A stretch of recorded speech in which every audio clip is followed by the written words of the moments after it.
This video is sponsored by Knuckles OX, Crimson Manifesto, and Jopi.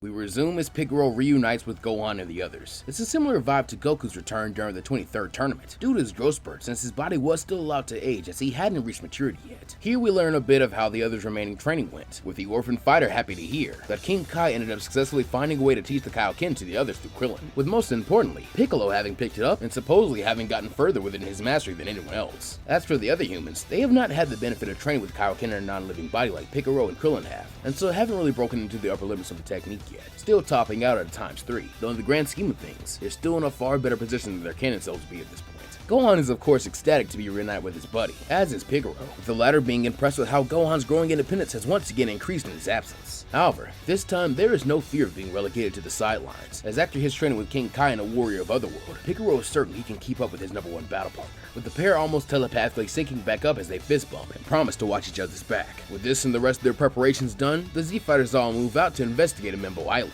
assembling atop a mountain where a curious Bulma is present with a child everyone realizes is Trunks. But a fairly key difference in this timeline is that there are a lot more available fighters who are deemed suitable for the battle, including Vegeta's followers, as well as Chaozu, who due to his hard work remains relevant enough to keep up with the party here, thus keeping up that amusing trend of Chaozu's relevancy that has been present on my channel as of late. I do think Yajirobe may still try to sneak off after delivering sensu beans, with the explosion of his car being even less dangerous for him since he's a lot stronger here, and still alerting the heroes to start their search, as even the Ronin himself gets riled up enough to get involved. Already armed with the knowledge that they can't sense the androids, the warriors decide to form duos and patrol the area. However, in the rush, the pairings are fairly lopsided and strange, with Pigero ending up teamed up with Kui of all people, who he questions to find out where Vegeta is at a time like this, only to learn the Saiyan apparently didn't want to make his entrance with the others. Scowling that the prince is still a show-off, Pigero takes point, leading Kui down a street intersected by an alley, and splitting up so they can search both at the same time. While the team finds nothing, when Kui slips into the alley, he comes face to face with another dangerous pair, seeing Android 13 in Session, who he unfortunately doesn't recognize, having been defeated and knocked out by the time he was revealed last time their groups clashed. As a result, Kui mistakes them for a pair of civilians, and even tries to protect them, warning them that dangerous androids are coming. However, this gallantry is met only by a smirk from 13, who corrects the fish man, saying they're not coming, they're already here. The silver-haired cyborg then lunges forward to end the alien's life, though in a stern tone, Zess orders him to stop, stating that this fish-faced freak is his. Seeing the fire in his young companion's eyes, 13 backs off, while in the voice of a coward, Kui demands to know why this kid has cares about him. He's nobody, a literal perpetual lackey. However, with dark fury in his tone, Zess contradicts him, stating that he very much is someone. He's the someone who led the raid on planet Rito and exterminated his people in the name of Frieza. So how dare he go around pretending to be a hero now? On the other side of the street, Pigero is suddenly hit by a plummeting sensation in his stomach as he feels Kui's ki fading fast and so rushes towards him, with his eyes quickly falling on Zess and feeling a surge of rage that sees him bellow his rival's name on instinct. Turning to see the source of the noise, the now pleased visage of Zess rubs his eyes with his left hand in disbelief, as his right is currently in use holding Kui aloft, having pierced through the poor coward's innards to ensure his slow and painful demise, and thus enjoy his revenge. But at the sight of Pigero alive and well, that short-earned joy vanishes, and Zess all too suddenly mirrors his rage,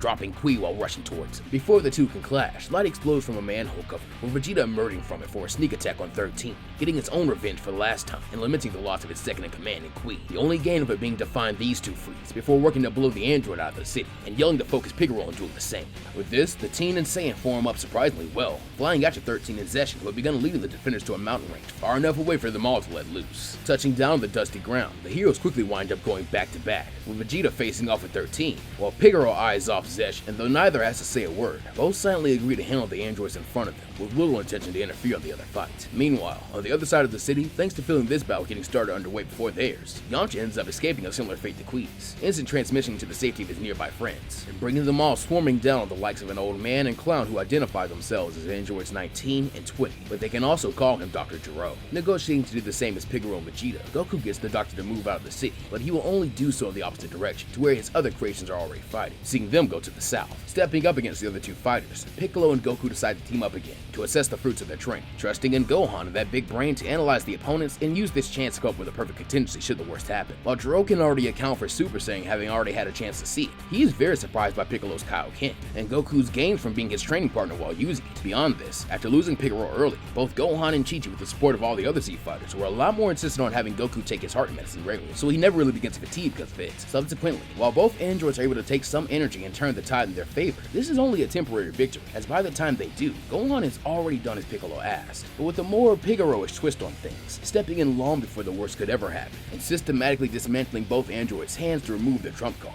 even destroying 19 successfully after he gets beat up with both Goku and Piccolo's power through a controlled rage boost. Meanwhile, up north, 13 has quickly come to the realization that his base form is no match for Super Saiyan Vegeta anymore, while similarly, Zess curses Pigero for using some kind of trick that's vastly even the playing field between them, allowing him to wail on the higher model android in equal measures to the punishment that Zess dishes out. Refusing to die here, 13 pulls out his own trump card, transforming and managing to gain the upper hand, even knocking Vegeta out of Super Saiyan temporarily before going to town with the prince, reveling at the sound of each shattering bone. Happy to save the end for later, he then forms up with Zess to nearly take out Pigero again, though revealing that he's been using his ki as electricity to interfere with their cybernetics. Pigero uses a truly paralyzing variation of the solar flare that works especially well on the androids, interfering with their optics long enough for him to weave out of the way, causing the two mechanical men to ram into one another. Capitalizing on this moment of vulnerability, Pigero then bursts into a Kaioken ×5, and as if forming a special beam can, focuses all that amplified energy into his fists. So when Zess is able to see again, it is the sight of Pigero closing into clockwork. Mirroring his technique, Zess counters with a super ki enhanced jab of his own,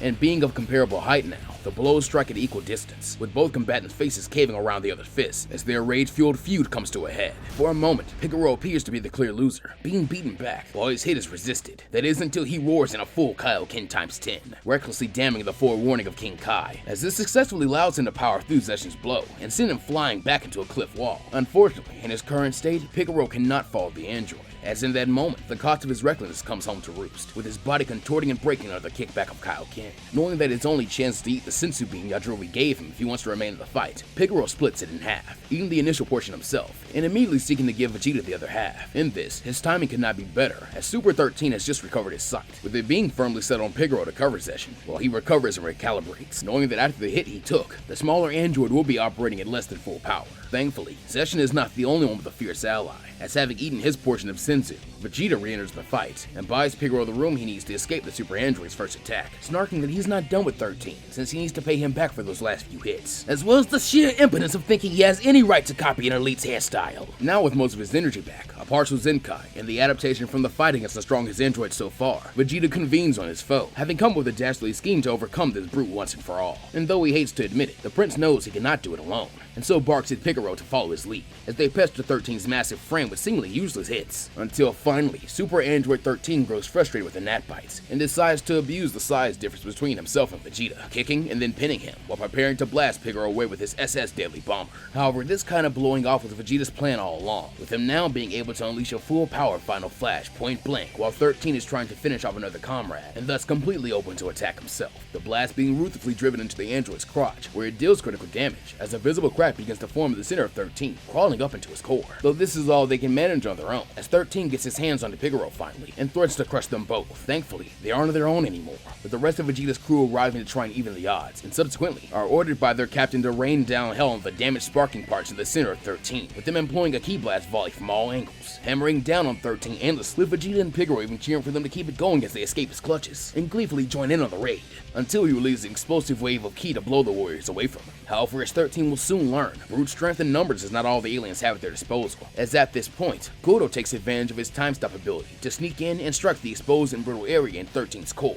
launching a hardened shard of stone like a missile, so that when time resumes, the android's body begins to overload with energy, evidently only moments away from exploding. However, just before 13 can meet his end, a silver flash speeds past and takes his head clean off in a single swift chop. Though this is not one of our heroes, but rather a somewhat recovered Zess who had beheaded his ally in order to save him, even if it means sacrificing his body in the process. Heatedly as he returns to base form, 13 asks what in the Sam Hill the smaller droid is doing, but in the same tone he used when commanding and inspiring his space pirate orphan brethren. Zess assures him that this is only a temporary setback, as he will personally fix him up as soon as they get back to the lab. The teen and Head then flee, hoping their lack of energy signature will allow them to escape once they get out of the hero's visual range. However, tenacious as he is, Pigero isn't about to let Zess get away, still unsure of why he's doing all this, but all the same, refusing to let any more of his allies down. And so he pulls a Vegeta, taking off after his core without even stopping to consult with his allies. As a result, it is he alone who arrives at Gero's lab, having tracked the androids there by sight. And when Zess sees who his pursuer is, he scowls. It is incredibly fitting Pigero be the one to come here with him. He then asks if the other ruffian knows what this place is, and when Pigero aloofly shakes his head, Zess explains that this is the lab of Dr. Gero, or as he might know it, the place where that mad old quack spent days conducting unspeakable experiments on him and the rest of his family. Heartbreak and fury fight for dominance in Zess's voice as he says this, and Pigero thinks he sees tears in the other teen's eyes, as he hisses that no one else survived the doctor's tinkering. Not Bun,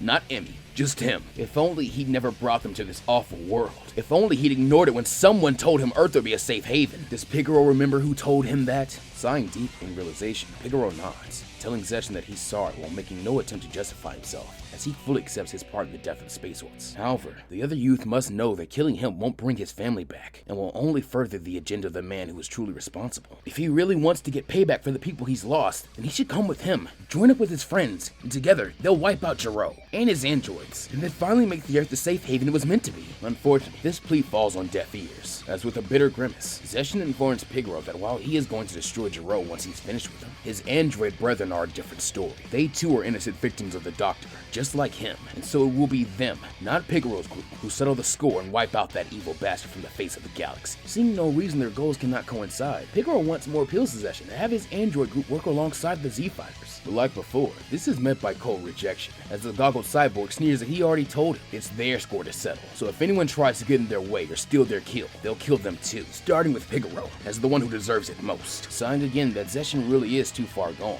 Pigero wants more in his fighting stance, and begins turning his aura into electricity like before, hoping to mess with Zess's mechanical augmentations again. This proves to be the difference between life and death when they clash, as due to operating at less than full power output, Pigero is able to gain a swift lead, sending Zess crashing through racks of machinery and tools of scientific butchery. However, before he can step in to deal a finishing blow, Pigero feels a hand land on his shoulder, and turns to see a boy with chin-length black hair smirking as he emerges from one of the pods lining the walls. Looking back, Pigero sees that each of the pods appears to be open, having been triggered by his electrified key, and while two of the inhabitants, a tall man with a red mohawk and a woman with glasses and wild brown hair, take off without a word, as if operating on some innate directive, the other two, those being a black-haired boy and blonde girl who appears to be his sister, stay behind, as if they are surveying Pigero and Zess. Clambering to his feet, Zess begins to welcome the closest thing he now has to a brother and sister, calling them 17 and 18, and introducing himself as 22, but promises that he will shortly free them of Dr. Gero's programming and return their free will. Though here, he is cut off, as 17 laughs and reminds that actually, they were never under the Doc's control, no matter how advanced he got, before grinning that Zess seems like a real dweeb, obviously off-put by his earnestness. Mockingly,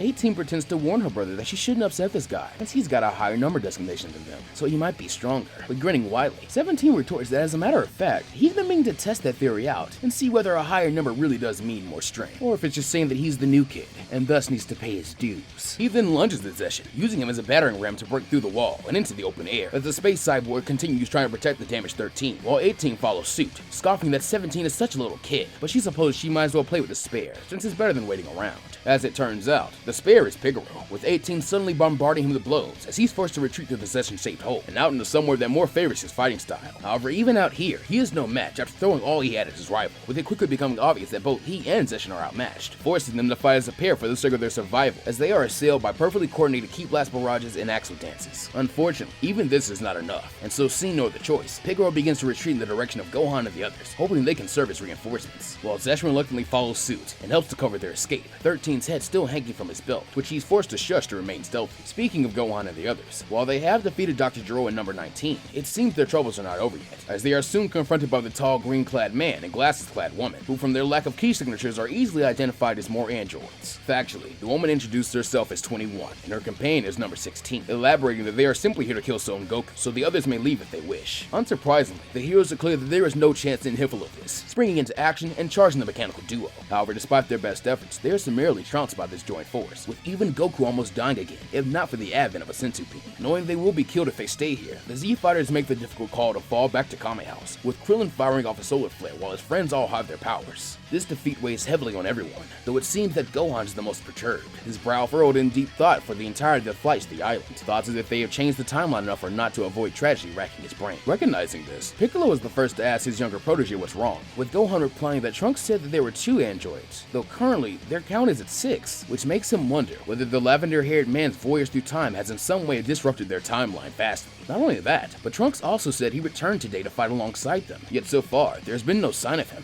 a fact which concerns Gohan to no end. Stoically, Piccolo replies that there's no point in worrying about that sort of thing now, as their priority needs to be reconvened with their allies, and creating a plan as to how they will defeat these new androids, even if he is already contemplating one of his own. Accepting these instructions, Gohan then flies off to join the others, though as Piccolo looks skywards, he can't help wondering where Trunks is himself, as his, or even that future Gohan he spoke of's presence would be a big help, if only to explain what the hell is going on. But this is where we'll be leaving this story off for right now. Alright, boom, that's going to be part 9, and what I'm going to label as the 4th and final entry of the Android Saga, and first of 3 entries for the Cell Saga. I know I don't usually split those into different, variations of the same saga, but this time I did want to kind of give them some distinction. The story has already gone way off the rails of what it would usually be in canon, since we have so many non-canon characters to affect the plot at this point. And if you notice, future Cell and future Gohan really haven't even truly shown up yet, so that should kind of tell you how hectic things are going to get in these last 2 bits to kind of finish up the Cell Saga. That said, the video is already getting long enough, so shoutouts to, on the visual side, Valerius via MrNegative. They're still coming in clutch with a lot of the visuals for the series, and even though this is a support exclusive series for the moment, you guys seem to be alright with me just reading out a few of the names of supporters at the end of videos, just to save a little time from now on. So we're going to try that again here. Billy Clark, Mr. Michael Law 2011, Pie King, Angel Gonzalez, Cody King, Novak Daddy, and Justin DeMille. Thanks as always for supporting the channel directly, and I hope you enjoyed this story along with the other perks you get for doing so. Thanks as always so much for supporting the channel directly. Be on the lookout for more perks like supporter exclusives, and with all that said, there's nothing left to say but take care of yourselves and the world around you, and as always, go beyond plus ultra. And I'll see you guys next time.